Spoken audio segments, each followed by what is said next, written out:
Pittsburgh Penguins lost yet again on the second half of a back-to-back. They're really going to have to start winning some of these back-to-back games because they have 19 sets of them. But on a positive note, it was not a total demolition. Pittsburgh was not totally outplayed or outchanced, and they actually got some goaltending. Pittsburgh actually outplayed Calgary in this one, despite the fact that they were tired, and they were pretty sloppy. They had a lot of sloppy plays. It was a great game overall, but they did outshoot Calgary, I think 44-33. Mike Smith, I don't know what happened, but he was outstanding, playing like Mike Smith of old. I mean, this is not going to last. I don't think he's personally very good, and he is getting older. But it was an excellent goaltending battle between the veteran at the tail end of his career and the rookie just starting out. Yes, Tristan Jarry in his just second NHL game, first NHL game this season, albeit called up a bit earlier than the team would have liked, was excellent in this game, stopping 31 of 33 shots, and Pittsburgh looks like it can be set up to have a nice, young, cheap goaltending tandem for a long time. Other teams should be very, very jealous. Not to mention, we've got Philip Gustafsson waiting in Sweden, who's supposed to be young hotshot, and hopefully he'll be in North America next year, and we will have some really good young goalies. Now, eventually one of them might have to get traded, but for now, it's great that we have two goalies who know each other well, with the same goalie coach, play the same style, and are really good at such a young age. It's way nicer to not have to worry about Antoniemi. It's amazing what good goaltending can do for a team. It really is. It gave the team confidence. They started to play well because he was playing well in net. And, he looked calm and cool out there. Jarry only had 3 shots in the first period. Or I think maybe 5, not very many. None of them good, too. He didn't let them bother him. He stayed focused. It's really hard to stay mentally focused in a game where you're not getting a lot of action. But he stayed focused, he stayed calm, and he was ready for the second and third period. Didn't have much of a chance in either goal. The second goal was just fluky. That's a power play. It's a bad penalty by Letang that he should not have taken. And it just goes off Dumont skating in the net. That's a bad bounce. Jarry made the first save, let out the rebound, but it was still a controlled rebound and tight. Players couldn't clear it in time. Off Dumont's skate. Bad luck.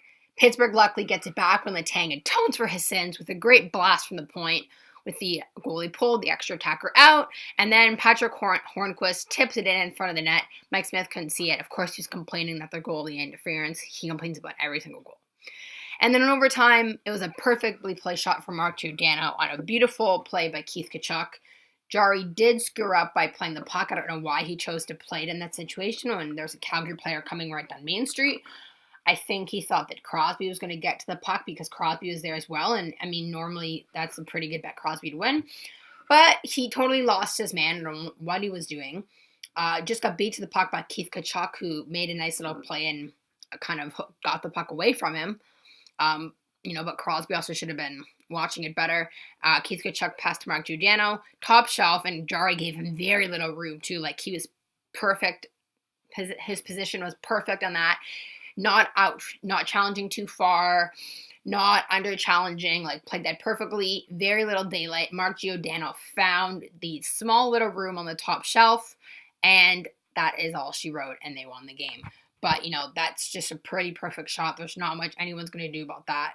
It was a mistake to play the puck, but, the whole team kind of broke down in front of him. It's not just his, decision. Crosby is also beat, and then et cetera, et cetera.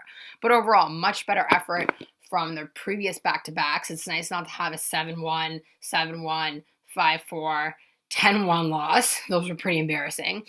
This also is great that we can have a good backup because, I know that the team wanted Jarry to rest more, but their backups were working out, and it gives Matt Murray a chance to rest. Because the last thing you want is to overwork a goalie, tire him out, especially in a season when it's his first time as a bona fide starter. He's been a rookie the last 2 seasons. He's had the luxury of sharing the net with Marc-Andre Fleury, and he hasn't had to play too many games. He's been eased into it. Now Fleury's gone. His safety net is gone. He is the guy, and he's never been in this position before. He's still only 23 years old, which is amazing. He's won 2 cups. And it's nice that they can have a fallback plan like Jarry, who looks like he's going to be a really solid backup, maybe even a starter. It's really nice to have that tandem. 2 guys who know each other well, and he can spell him for many games. And we have a lot of back-to-back, so that's really nice to have someone that you can rely on. And if Jarry continues to play this well, he will continue to get more starts. He's not going to push Murray, but it will create a nice, healthy competition. And Murray will be well rested for playoffs, which is what you want. You don't want to tire him out, play 60, 70 plus games when he's not used to that type of workload. So, I think this is really good. They finally have someone who can play goal. And, backup position is a hard position. And, Jarry did very well in his first game. Ticked all the boxes. Now let's see if that continues to the next time he plays. Their next back-to-back is, I believe... So let me check here when they're next back-to-back. So they're playing on Saturday in Calgary, so I would play him because that would be a home game, but you don't want to see the starters do 0. Pittsburgh's next back-to-back is November 10th and 11th, Washington and Nashville. So Jarry will probably get Nashville. And then again on the 25th against Tampa. So, Jarry's going to get a lot of games in the back-to-backs alone. And, he might even get the odd night where there isn't a back-to-back just to give Murray some more rest because Murray's also had to play a lot in the back-to-backs because the goaltending's been so abysmal. So it was a very nice step and very nice to see that change. I thought everyone played really well. I thought that it was nice to see Frankie Corrado get in the lineup again and stay there. I thought he looked pretty good. I only played 12 minutes, but, he was pretty solid out there. I still don't know why Tommy K's playing with Evgeny Malkin. This is really bothering me. It's like when the Penguins tried to play Scott Wilson with Malkin, and it was not working. Malkin is an offensive talent. He needs to be playing with offensive players, and you don't have a lot of depth on your team. So why waste the talent that you do have with – and I love Tommy K. I like him, but I like him as a bottom 6 guy. Why waste the talent that you do have with a guy who is – a defensive-minded player. And Tommy K hasn't been a scorer since junior, which was a long time ago. It's a very different game.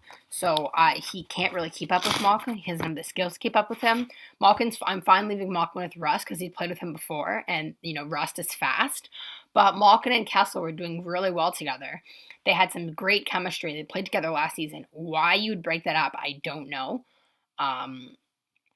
If at least you're going to leave Brian Rust there, put Kessel there instead, and that's a great line. That's been a line a lot of the season, or even Hagelin. Hagelin's really fast, and Hagelin actually has to get going. So if you put him with a player like Malkin, it could help spark plug him because he's not played very well, and then you can move Brian Rust down to the third line with Riley Sheehan, and I would put Jake up with Crosby and Sheary. Yes, I'm saying Sheary, not Sherry. It sounds weird. I would put Jake up with Crosby and Sheary. Jake has not played well, and that line, since being split up, has not done much. I wonder why. Sid and the kids are a phenomenal line. They should never be split up. I don't know why Sullivan is doing that. I mean, Sullivan, typically these things don't last. He changes lines up pretty quick. But yeah, the top lines are not the issue. I would put them back together. And then I would have Sheehan with Rust. When you have Malcolm, Hagelin, and Kessel. And then on the other side, I would have Horny. That's a really nice third line, actually. And then on the fourth line, that makes a lot more sense than what Pittsburgh has right now, having Tommy K with Malkin. And then on the fourth line, I would have Tommy K with I would play Archibald instead of Ryan Reeves. We know this is never going to happen. That's what I would do. At least Archibald's not a liability and doesn't take boneheaded penalties like Ryan Reeves last night. I would put Tommy K with Archibald and Greg McKegg, who's quite fast, and that's a pretty decent fourth line. All the players can play. You don't have a goon team. You playing players with players who are good. You're putting players in the appropriate roles because players who are in over their head just never look good. And then I would keep Letang and Dumoulin. Fortunately, the D is all messed up. And then I would keep, the defense pairings are fine. But I would definitely switch the forwards up.